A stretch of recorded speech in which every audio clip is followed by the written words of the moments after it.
So what I'm trying to say, and it's very clear, President Ahmed Bola Tinubu becoming president, I should be able to tell him the truth.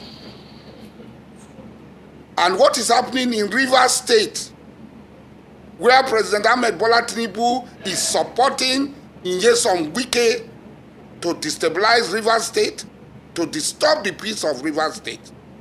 And as a stakeholder in Rivers State, I feel disappointed, totally disappointed, for the president to allow his minister serving under him to run amok, procure judgment, and all sorts, threatening the people of Rivers State, because what they are trying to do is, we are going to remove Fubara and nothing will happen. And I'm saying that if you remove Fubara, something will happen. If you try to remove Fubara, something will happen. Welcome to my channel, where we discuss everything and all things politics, economy, and development in Nigeria and around the world.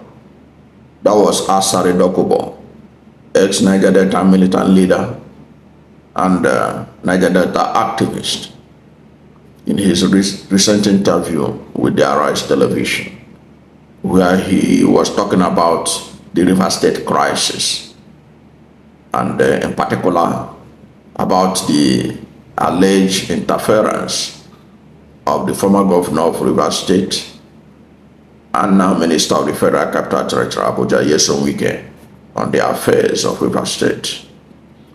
And he was narrating the failure of President Bola Ahmed Tinubu to rein in his Minister of the Federal Capital Territory, Abuja, who he accused of interference in the running of Rivers State government.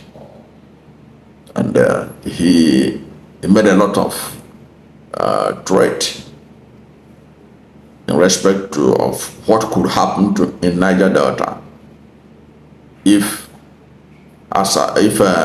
Governor Simi Fubara, who is at daggers drawn with the Minister of the Federal Capital Territory, Abuja, is in any shape or form removed from office.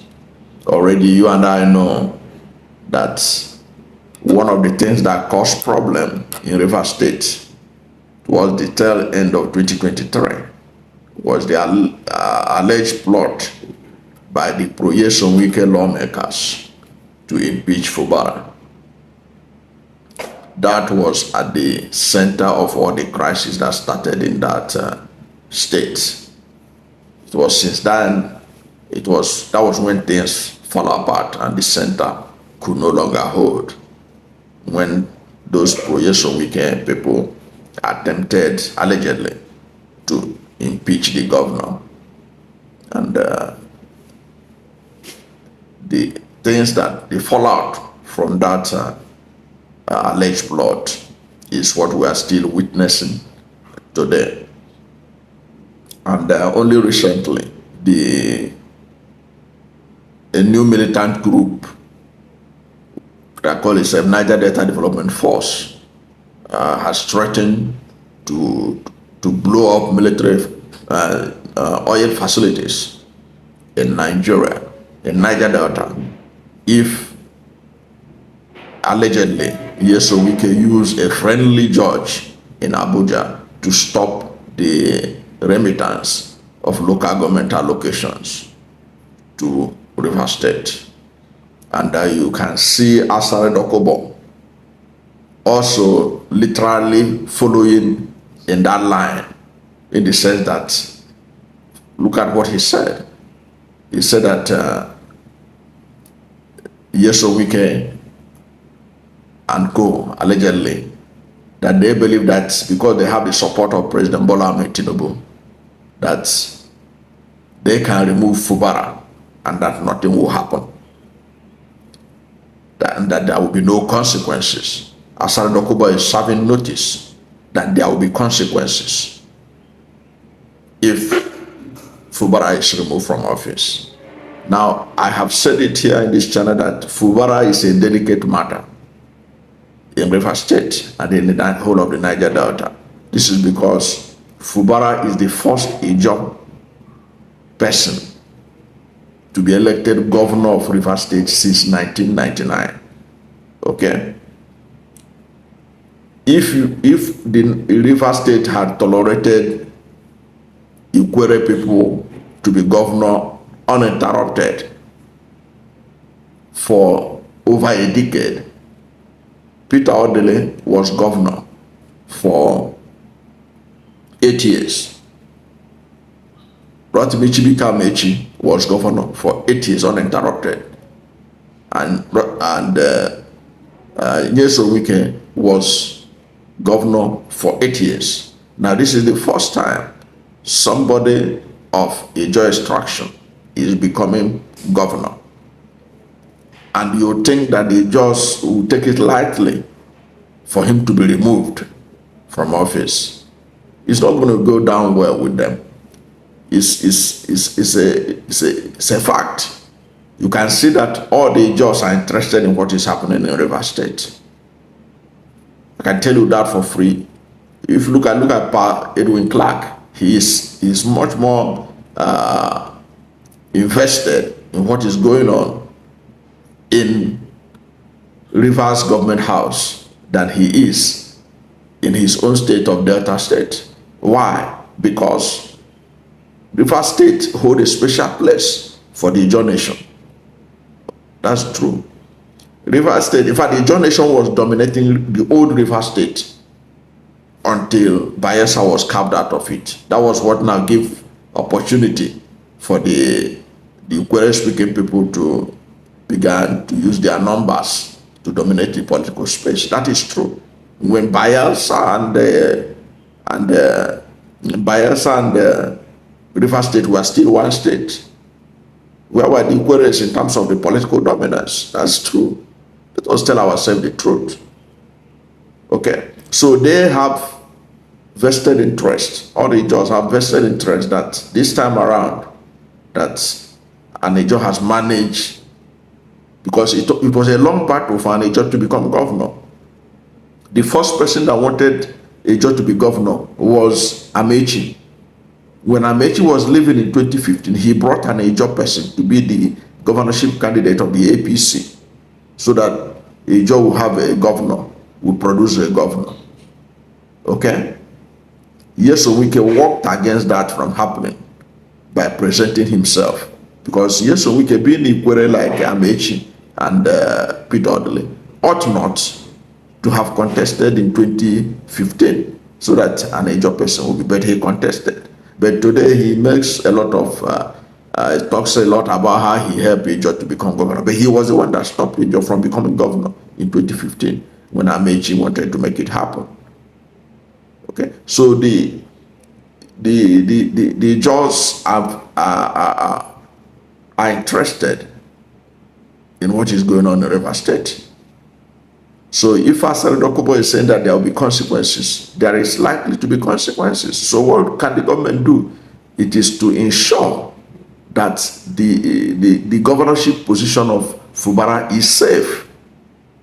If they are not happy, if Nyesom Wike is fed up with his godfather, with his godson, sorry, the only thing he can do is to wait for him in 2027 so that he can be voted out of office, so that they can mobilize Rivers people. Of course, Fubara will mobilize his own. Let us see where the political equilibrium will swing to in 2027. Will he swing for a re-election of Fubara, or will he swing for a new candidate, a new governor to emerge from the camp of Nyesom Wike?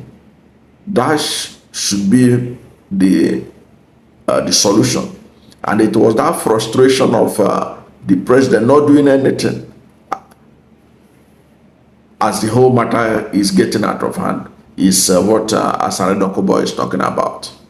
And he is saying it should not be taken for granted that things will just happen like that and the people will just allow it to lie low.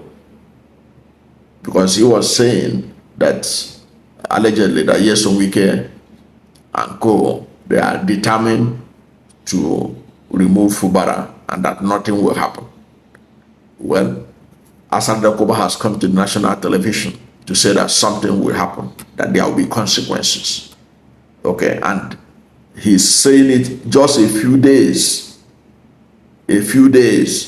after the new militant group, Niger Delta Development Force, said that there will be consequences if any judge in Abuja were to give an order or a judgment to withhold the resources of Rivers State or to withhold the local government allocation of Rivers State.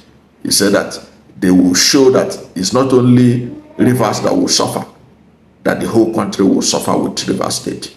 And of course, we know what that means. We know the last time that the militants threatened like this, okay, we know what happened to Nigeria under Muhammad Buhari when Niger Delta militants began to bomb oil installations. It resulted to Nigeria having its first recession under Muhammad Buhari. You can go and check newspaper headlines of that period. It was within the period of the bombing of oil facilities that Nigeria was crippled economically. We couldn't even export oil. We don't have enough crude to export. Our economy crumbled. It's not what we want. Already the economy of Nigeria is in dire strait. It's in doldrums. It cannot afford another shock of disruption of the flow of oil in Niger Delta. So everything ought to be done to ensure that Fubara is given a soft landing to complete his tenure and let the Rivers State decide his fate in 2027. After all, when there was complaint by the PDP and others about the rigging of election in Edo State, President Bola Ahmed Tinubu, in his official statement congratulating Senator Babolo, said that those who are not happy about the outcome of the election, they should go wait. They should go to court. And when there was during the August protest, the administration of President Bola Ahmed Tinubu said that those who are plotting to change his government by force, that they should wait until 2027. That's an advice that I think is appropriate for those who want to disrupt the tenure of Fubara. They should wait until 2027 to do that disruption using the ballot box. That's my take. I don't know what you think of this, but whatever is your position, let us hear from you at the comment section. Thank you for watching this video. And if you are new to my channel, you have not yet subscribed to my channel, please subscribe to my channel. Hit the subscription button, hit the notification bell. When you subscribe to my channel and hit the notification bell, anytime I have a new video, you'll be among the first to know. God bless you. And please don't forget to like this video, because when you like it, Google will rank it high and recommend it for more people. Thank you, and God bless you and yours.